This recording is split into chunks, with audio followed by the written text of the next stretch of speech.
if you look at defining appreciative inquiry as a process, it from a purely management perspective, it has several layers. First, of course, is the definition part of it. Like we say, define the opportunity there. Look at the situation, look at the opportunity, not deem it as a problem. Then once you've defined the opportunity, then you look at delving deeper into it. What is it that you would like to have at the end of this opportunity? How would you like to capitalize on the opportunity? Which is normally called as a dreaming process. How much can the opportunity expand to? Once the dreaming process is done, that also completely revises the scope of what you're trying to do. Then you get it, like for example, when you're talking of opportunity to feed the child healthy food, if you extend that dream, ultimately what we're thinking of is developing a strong, healthy child, which will not only include food, but we can also give him opportunities for exercise, for play, for mental activity, which we've not thought of before, because we've become very narrow in terms of defining a problem. We've not tackled other opportunities at all. So there you dream, and then you start designing what are the other things that tend to come with the package. So it's possible that when you're talking of approaching health of the child from a holistic perspective, then we can probably get the child interested in some kind of a physical activity or a mental activity, and then through that motivation get the child to eat, saying that if you want to play this game, you would need these particular vitamins, or you would need protein, and therefore in order to do that, let's have some particular kind of food, let's have more vegetables, let's have more milk. So the child is now motivated to eat what you want to eat, not being force-fed. The approach completely differs here. Now your child is actually ready to take a solution himself or herself without being imposed, without the solution being imposed on the child. So we're talking of two dramatically different approaches. Problem solving being the typical head thinking approach. Heart thinking produces what is called as appreciative inquiry. So that's my take on the second thing about is why is it unwise or impractical? No, it's certainly, heart thinking is certainly not unwise, definitely not impractical. There are a lot of practical approaches to it. Yes? Yes. Oh yes, definitely. That there are alternatives, and definitely that there is definitely an assessment. It's certainly not an ad hoc process. There is a very clear logical flow to it. The issue there is that the very fact that we define a problem indicates that our solutions will only be directed towards removing that issue. Right? Whereas when you're talking of an appreciative inquiry process, you're defining an opportunity and not a problem. So the opportunity can have so much more than just a narrow, very focused problem. It creates so much more in terms of a solution. Right? So it's not that problem solving is incorrect, it's just that it yields limited results. And more often than not, what happens is problem solving yields temporary results. The problem might resurface in a very different way later. Like as a young kid, you might force vegetables and milk into the child. Once the child is into his teens, he might take to junk food, because then there is this opportunity to go out and eat. He doesn't have to depend on home food. Right? So the problem tends to resurface, because more often than not with problem solving, we tend to tackle the symptoms rather than the root of the problem. Like we say with health, sometimes we end up curing the symptom of fever. What is the reason for the fever is not really cured, so then it tends to reoccur. So that's the issue with problem solving, which can be tackled better with a feeling-based approach, which is more, which tends to capitalize. Which? Okay. There is a problem definition, there's an opportunity definition. There's clearly a definition. At the end of the day, you have an opportunity to feed the child healthy food.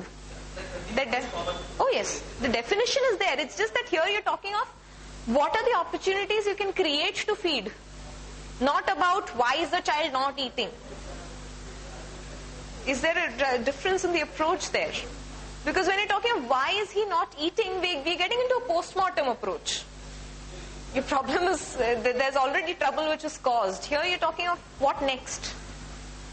Because there's no point in post-mortem. We need to tackle the situation now and for the future. And we need not tackle what's happened in the past. It's already gone.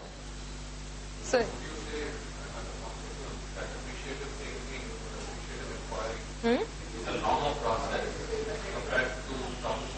not really. It doesn't have to be long because if you look at the time taken per se, pretty much the same. It's just that you're looking in a different direction.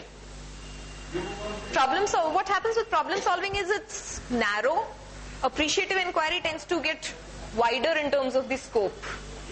So you can extend it in terms of time if you want to enlarge the benefits, but then the problem can get solved in the same time. It's not that it takes longer. Like the way governments, for example, have been looking at hard-based thinking or appreciative inquiry is like a lot of these countries, for example, India, if you have to look at a problem-solving approach, our problem is there is illiteracy, there is poverty, there are hygiene issues, right? If you look at a problem approach, then solutions would accordingly be about tackling those specific things, removing poverty with whatever, like for example, our government has been doing a lot of short-term employment schemes. We've been looking at self-employment issues, but then what happens with the problem-solving approach is, firstly, it can be targeted only at a specific area, and secondly, the effect weans off after a period of time. So there are so many of these government employment opportunities, but it doesn't sustain for too long. Every few years they keep launching new schemes. The reason being it doesn't last. Countries that are working with the appreciative inquiry approach are talking of, we have an opportunity to increase the literacy rate. We have an opportunity to generate more wealth. Right? So when you're talking of that kind of an approach, then your solutions drastically change. The things that you implement are very different, because now you're talking of creating opportunities for literacy. You're talking of creating opportunities for employment or self-employment. Any of that. We're not talking of solving a problem for them. We're talking of generating things for the future. So the approach very dramatically differs. For example, even if you look at let's say the pre-1980s, 1980, 85, before that, the industrial age in India, which was normally known to be an age of career employment. You get employed with a company, you work there throughout your life. Typical logical approach, there is security, go on. Right? There the phase was about tackling the problem of unemployment, and that was the reason why industries were formed. If you talk of the old days of when most of the Tata companies were formed, or a lot of these old industries were formed, the idea behind promoting them was tackle the problem of unemployment. We're an independent country, but we don't have opportunities for people who are not in the agricultural field. How do you ensure that unemployment decreases? That was a different phase. The next phase that came in, we're talking of the phase of Infosys, or for that matter, to a great degree, even Reliance came in the post-80s phase. They grew in the post-80s phase. Most of these IT companies, they defined their outlook as being very different. They said, we are not problem solvers as far as employment is concerned. We are wealth generators. So what they looked at was the opportunity to create wealth and value. And we saw the drastic change in the industry. Yes, they used the appreciative approach, yeah. Where they said, we're not looking at tackling a problem of unemployment, we are going to be creating wealth. Let's see what comes up in the process, and look at the mass recruitments that happen. Right? So they didn't really have to even look at the problem of unemployment. It got solved because the motive was an opportunity. The motive was not a problem. Right? So at a practical level, there is a huge difference in the results that can be produced through two different approaches. So that's as far as the second aspect of it is concerned. So finally, if you have to look at the fact that we tend to be... How difficult is it to retune oneself from a problem-solving approach to a because we're all used to, given the world we're in, or conditioned. Yes. Right. Okay, it's interesting the way you phrase the question. How difficult is it to unlearn? Now, would you like to look at it as a problem or as an opportunity? Right? It's not difficult because it's just a slight shift in the direction in which you think. It's not about dramatically changing values or ethics or any of that. It's just a slight tweak in the thought process that happens. It's like if you, the way a protractor works, normally when it comes to problem solving, your angle is just from 0 to 10. You only want to have your field of vision in that area. When you're talking of appreciative inquiry, you're turning it around 180 degrees. The angle widens completely.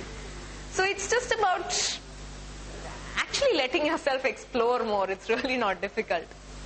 It's just that we tend to, more than being difficult, it's just that we normally tend to be in the comfort zone of saying, let me only look at this.